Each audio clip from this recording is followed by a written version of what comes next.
What if I told you that the most dangerous moment of a heartbeat actually looks like complete silence on an ECG? And what if cracking the code of that silence was the absolute key to spotting a heart attack as it's happening? Well, today we're going to decode the two most misunderstood parts of the ECG, the ST segment and the very strange T wave. So let's solve this mystery together. So after that massive electrical storm of the QRS complex, the ECG trace just goes completely flat. It really looks like the heart's taking a little breather, doesn't it? But that could not be further from the truth. This flat line, the ST segment, is hiding a moment of incredible power. So what is really going on during this electrical silence? To solve this mystery, we have to go back to one of the most fundamental rules of electrocardiography. You see, this apparent silence isn't a mistake or a glitch, it's a very precise physical measurement. Okay, the most important concept to get here is that the ECG machine is basically a motion detector, but for electricity. It only draws a line when it sees an electrical wave moving. Now, at this exact moment, every single one of the ventricular cells has been activated. They are all in the exact same depolarized state. There's no electrical difference, no wave moving from one place to another. So what does the machine draw? A perfectly straight isoelectric line. And here is the big reveal.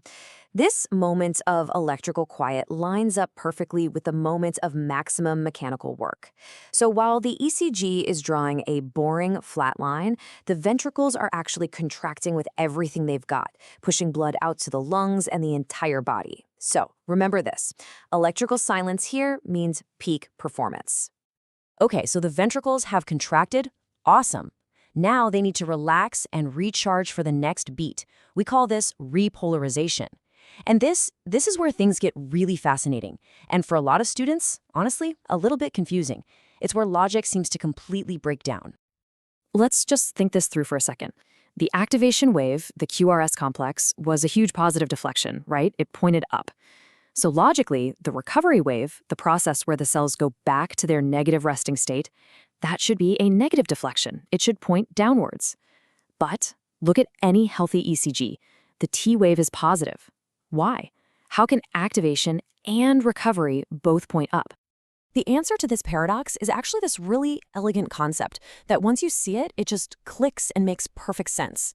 It's what I like to call a physiological double negative, a beautiful little quirk of how the heart works. So what is this double negative? It literally means that two things are happening that on their own would create a negative wave. But because they happen together, they cancel each other out to create a positive one. It's just like in math class, a minus times a minus equals a plus. Let's break it down. First factor, the charge. Repolarization is the return of cells to their negative resting state. So the electrical event itself is negative. That's our first minus. Second factor, the direction. And this is the absolute key. The wave of repolarization travels in the opposite direction of depolarization. It moves away from our ECG electrode. And that's our second minus. This slide just shows it perfectly. Look, depolarization, the QRS wave, spreads from the inside of the heart wall, the endocardium, outwards to the epicardium. But then look at repolarization. It happens in reverse. It starts on the outside layer, the epicardium, and moves inward, away from our camera's point of view. And for those of you who want that next level of detail, here's exactly why that happens. The outer layer of the heart, the epicardium, is simply under less physical pressure during contraction, and it has a better blood supply. This cushier environment means its cells can recover and repolarize faster than the cells on the inside. It's a simple mechanical reason for this reverse electrical wave. Now, if the math is a bit much, think of it like watching a film in reverse. The QRS is like a huge wave of positive energy rushing towards you. It's big and it's positive. Now, for the T wave, imagine you hit the rewind button on that film. The water's being sucked back. That's a negative event. But this suction starts far away and moves away from you. The visual effect is still a rising and falling shape, just like the original wave. So, why did we just spend so much time on all these physics details? Because understanding what's supposed to happen is what allows you to immediately spot when something is going terribly wrong. That flat ST segment is, you could argue, the most important line in all of emergency medicine. Normally, the ST segment should be flat, right there at the same baseline as the rest of the ECG. But if it starts to rise up, a condition we call ST elevation, that is a massive red flag. It means some heart muscle cells aren't repolarizing correctly. They are injured and they are being starved of oxygen. This tombstone pattern is the classic signature of a heart attack. Knowing this can literally save someone's life. Now, you might be thinking, okay, as long as the T wave is positive, everything's good.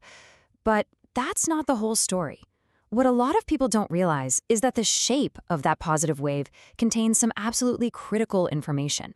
You see, a healthy T wave isn't just positive, it's also asymmetrical. It has a slow upstroke and then a faster downstroke. But if you see a T wave that is tall, perfectly symmetrical, and sharply peaked, almost like a tent, you need to be thinking about a very serious electrolyte imbalance, specifically high potassium levels, which we call hyperkalemia. So let's just put it all together. From the P wave firing up the atria, to the PR segment pause, the massive QRS ventricular contraction, that ST plateau of peak mechanical work, and finally the T wave reset. You now understand the complete electrical and mechanical story of a single heartbeat. All right, you've seen the theory. But can you actually spot these patterns in a clinical setting? Let's find out. First question, why is the ST segment normally flat? Think about it. The answer is B. Because all the ventricular cells are uniformly depolarized, there's just no electrical movement for the ECG to detect. Okay, next up, the T wave is positive because repolarization is a negative event that moves away from the electrode. That's answer C, our physiological double negative. And now for a quick clinical case. A patient comes in with crushing chest pain. You see a significant ST segment elevation on their ECG. What is the most likely diagnosis? Yep, that is the classic sign of an acute myocardial infarction, a heart attack. So, I have to ask, before watching this, did you ever find the T-wave paradox confusing? Let me know in the comments below. It is honestly one of the most common things that trip students up when they're learning ECGs. So you've now mastered the story of a heartbeat as seen by a single camera. But the heart is a complex, three-dimensional organ. To truly understand it, we have to see it from all angles at once. And next time, we are expanding our view from 1 camera to 12 as we explore the 12 leads of the ECG. You are not going to want to miss it.